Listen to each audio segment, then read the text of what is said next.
अस्सलाम वालेकुम जी, मैं हूँ रूबी मलिक। तो मैं आपको बताने जा रही हूँ कि जहाँ पे बड़ी ईद की खुशियाँ, बहुत बड़ी बड़ी खुशियाँ होती हैं, लोग जाते हैं, जानवर परचेज करते हैं, ऊंट बैल बकरियां, जहाँ पर इतनी ज्यादा खुशी होती है, वहां पे साथ साथ अगर घरों में खुशियों का जो माहौल है वो सोग में बदल जाए तो फिर इंसान के ऊपर क्या बीतती है। यहाँ पे मैं बात करने जा रही हूँ कि एक फैमिली है, कल उनके साथ एक सानिया पेश आता है। वो बकरी लेके जो है मंडी से बकरे लेते हैं, लोडर रक्शे में करवाते हैं और बच्चे जिद करते हैं जी हमने भी बाबा बकरों के साथ बैठना है। ये छोटी छोटी खुशियां होती हैं जो बच्चे अपने घर वालों के साथ शेयर करते हैं और घर वाले भी कहते हैं चलो इस जानवर पहले लेके आओ, जानवर की खिदमत करो, उनका उसकी हिफाजत करो और हम जो है ना हमें कुर्बानी का ज्यादा सवाब मिलेगा।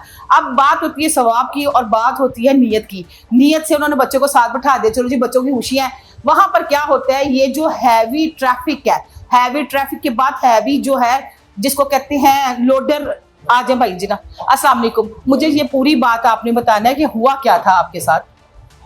हम ये कर रहा तो ये क्या नाम है मंडी बकरे लेने के लिए सगिया पुल पे सगिया से वापस आ रहे हैं तो दो डंपर आपस में रेस कर रहे हैं। अच्छा, वो रेस लगा रहे हैं डंपर ने? हाँ, लोडेड है सारे बजरी से रेस कर, एक निकल गया एक रह गया पीछे जी।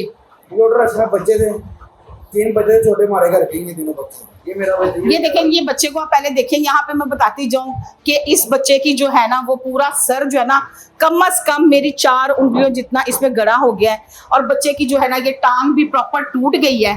ये क्या गफलत है जी, ये इनकी तमाशबीनी, मैं ये लफ्ज यूज करूंगी। ये जो जितने भी है ट्राले ट्रैक्टर जो सामान लोड करते हैं, गुंडागर्दी है, गुंडा राज है। ये रेसे लगा रहे हैं जी, रेसे लगा रहे हैं। इनकी रेसों के चक्कर में कौन जीता कौन हारा, बच्चे की ये हालत होगी। बच्चे की हालत होगी। अच्छा, फिर क्या होता है? वो डंपर माफिया है, ये एक चला गया है, हाँ। एक पीछे रह गया, उसने रक्षा को हिट किया, रक्षा चला गया आगे, उन्होंने पीछे लाके दोबारा जब निकलने की कोशिश की है ना तो आगे ट्रक खड़ा हुआ था, ट्रक में रक्षा आ रहा है। ऐसा आ रहा है कि दोनों ट्रक फिर आपस में प्रेस हुए हैं और बीच में रक्षा भी प्रेस हो गया और ऐसा प्रेस हुआ कि छोटा बच्चा नीचे से निकाला है, बॉडी के ट्रक के नीचे से निकाला है। एक लड़का पहले बाइक गिर गया, दूसरे लड़के को 2.5 घंटे बाद क्रेनों ने, पंजाब पुलिस, कस्टम ने और ट्रैफिक पुलिस वालों ने, रेस्क्यू वालों ने मिलके 2.5 घंटे बाद एक दूसरे बच्चे को बाहर निकाला। वो जो डंपर है उसके अंदर क्या था? बजरी थी, सीमेंट था, रेत थी, क्या थी उसके अंदर? जो डंपर थे वो बच्चे से लोडेड थे। लोडेड थे, सही हो गया। एक पकड़ा तो वहाँ मौके पे मर गया, रक्षा के अंदर ही प्रेस हुआ। एक लड़का बाहर निकाला, बाहर मर गया। 2 पकड़ों का तो कम से कम सारी हड्डियाँ पसलियाँ सब टूट गई हैं, उसको वहीं पे जिबा कर दिया कि देखिए डंपर माफिया इतना जुल्म कर। वो इस वक्त पकड़े गए हैं या नहीं पकड़े गए? जो ड्राइवर है, ड्राइवर का क्या होता है, ये डंपर माफिया ही करती है। अगर लाइसेंस दिखाती है, ये लाइसेंस हमारे पास है, हम बंदे को चलते जाएंगे, लाइसेंस दिखाते जाएंगे, माफी मिलती जाएगी जी बिल्कुल। कब तक ये माफी चलती रहेगी? नहीं नहीं, माफी किस बात की है? मतलब उसकी हालत देखें। एक बच्चा आप कह रहे हैं कि वो दूसरे हॉस्पिटल में दाखिल है जिसको 2.5 घंटे बाद निकाला गया और वो भी अदारों ने बड़ी मेहनत की, जहाँ पे आपने ये बात की है। मैडम मरियम के सारे काम अच्छे हैं, सारे काम अच्छे हैं। ये थोड़े छोटे छोटे काम में इनको भी तो वजह देनी चाहिए कि ये डंपर माफिया की शहर में एंट्री बंद करनी चाहिए। ये एंट्री की करनी है, स्पीड होगी इसकी स्पीड कितनी होगी? 100 से अबव स्पीड होगी। इसको तो 20 या 40 की स्पीड से ज्यादा चलने की परमिशन नहीं है शहर में। ज्यादा तो नहीं है, अगर शहर में एंट्री को तो कम से कम 20 स्पीड में होना कि शहर ही तो सेफ रहना कम से कम जी। पर इनको भी किसी का कोई ख्याल ही नहीं है कि जब भी शहर एंटर होते हैं रोड कैसे चलाते हैं कि हम फटाफट इन हो जाएं और फटाफट आउट हो जाएं, हमारी जान छोड़ दें।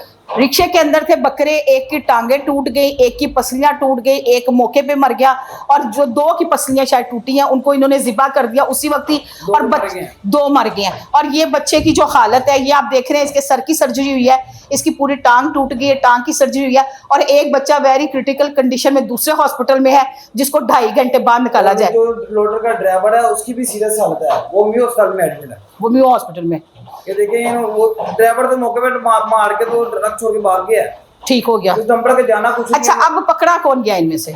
कोई भी नहीं उसे पकड़ा गया। FIR कट गई, कोई भी नहीं पकड़ा गया। वो आप ये कल FIR क्या कहते हैं पुलिस वाले, क्या कहते हैं? शाम तक उसको बंदे को ले आएंगे। वहां पे वो खड़े हैं इनके, वो जो था इनके सारे पास ही है। लो भाई, ये इनको तो पकड़ के जो है ना इनकी भी यही हालत करनी चाहिए जो बकरों की हुई और जो इंसानों की हुई है। मैं तो सीधी बात करूंगी, फिर जाके कहीं इनको ख्याल ही इन लोगों को तो है ही नहीं है, बिल्कुल नहीं है। ये इनके वालिद साहब किधर है जी? अस्सलाम वालेकुम भाई, आज इधर आ जाए। आप जरा बच्चे से बात करें, शायद आपकी बात सुने। मोहम्मद बेटा उठ जा हीरो, उठो सोने उठो। सोना, अच्छा मेरी बात सुन, क्या हुआ था तुम्हारे साथ, ये बताओ मुझे बताओ क्या हुआ था। हीरो बता तो सही क्या हुआ था। नहीं बताना, आंटी को नहीं बताना, बता दे। बकरे किधर गए तेरे, हुआ क्या था मुझे बता ना। नहीं अच्छा भाई मुझे ये बात बताएं कि हुआ क्या, बच्चे को बातें कर रहे हैं, क्या कहते हैं डॉक्टर। सगियापुर गए हैं जी सगियापुर से जब हमने बकरे वगैरह ले लिए हैं तो बच्चा जिद कर रहा था, कहता है जी हमने ये ना, मैंने ना इस रक्षे में बैठ के जाना है। बच्चे छोटे छोटे हम चलो लाडले हैं तो चलो मैंने कहा चलो बैठ जाओ। मैंने कहा इन्होंने राम से आना तो कोई मसले वाली बात नहीं है। अब हम जब बाई मेन सड़क पे आए हैं और मेन सड़क पे आते हैं ये रक्षा हमारे आगे था, हम पीछे थे। हमने कहा कि इन्होंने राम से आना है, हम इसको क्रॉस करके हम आगे आ जाते हैं एमए कॉलेज के पास। एमए कॉलेज के पास जब आते हैं तो हमें फ़ोन आता है पीछे से कि भाई इसका बहुत सीरियस एक्सीडेंट हो गया है।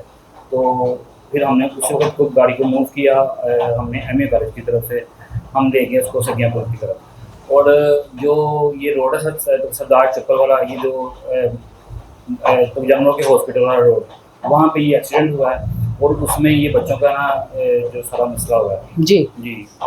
और उसके बाद फिर हमने वहाँ पे इस बच्चे को तो पहले निकाल दिया गया था, लेकिन एक बच्चा जो मेरे पास वर्कर है वो बहुत सीरियस हालत में है, उसका काफ़ी ज़्यादा नुकसान हुआ है और उसके जो पाँव में राड वगैरह लगा है, उसकी स्किन उतर गई है।